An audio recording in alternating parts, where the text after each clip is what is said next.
I almost didn't go. When my friends told me they had arranged a surprise date for me, they were laughing in that way that usually meant trouble. They said it was just for fun, a joke to get me out of my boring routine.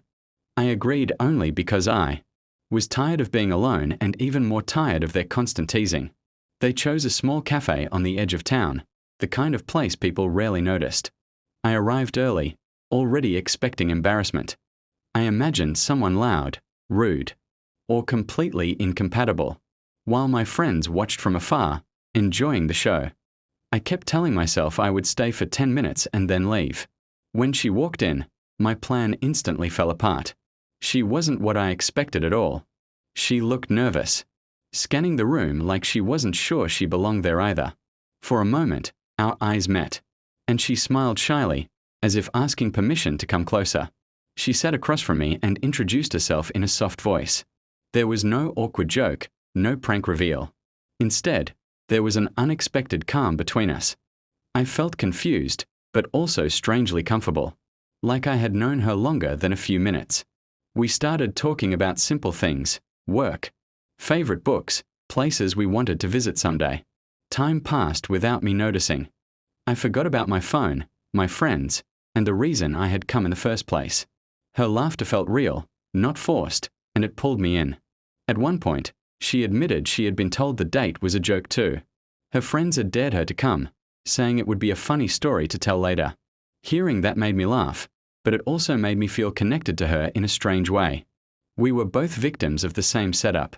As the conversation grew deeper, she shared how she often felt underestimated by people around her. I told her about always being the safe friend, the one nobody took seriously. Each confession made the space between us feel smaller. The cafe grew louder as the evening went on, but our table felt separate from the noise. I noticed how she listened carefully, how she remembered small details I mentioned only once. It made me feel seen in a way I hadn't felt for a long time. When my friends finally texted me, asking how the joke was going, I didn't reply. For the first time, their opinions didn't matter.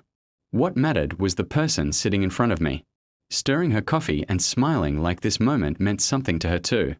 She told me she almost didn't show up, standing outside the cafe for 10 minutes, trying to gather the courage to walk in. I admitted I had done the same thing. We laughed at how close we were to missing each other entirely. The date stretched far beyond what either of us expected. We ordered dessert just to have an excuse to stay longer. The joke that was supposed to embarrass us had turned into something genuine, something warm. Eventually, we had to leave. Outside, the air was cool, and the streetlights cast soft shadows on the pavement. There was a pause, the kind that feels heavy with unspoken thoughts. Neither of us wanted to be the first to walk away. She thanked me for taking the date seriously, even though it wasn't meant to be. Her words stayed with me. I realized how rarely people chose sincerity when they were given an excuse to be careless. Before we parted, she asked if I would like to see her again, this time without it being a joke. I didn't hesitate. I said yes, surprising even myself with how certain I felt. Later that night, my friends called, laughing and demanding details. I told them their joke had failed completely. They didn't understand what I meant, and I didn't try to explain.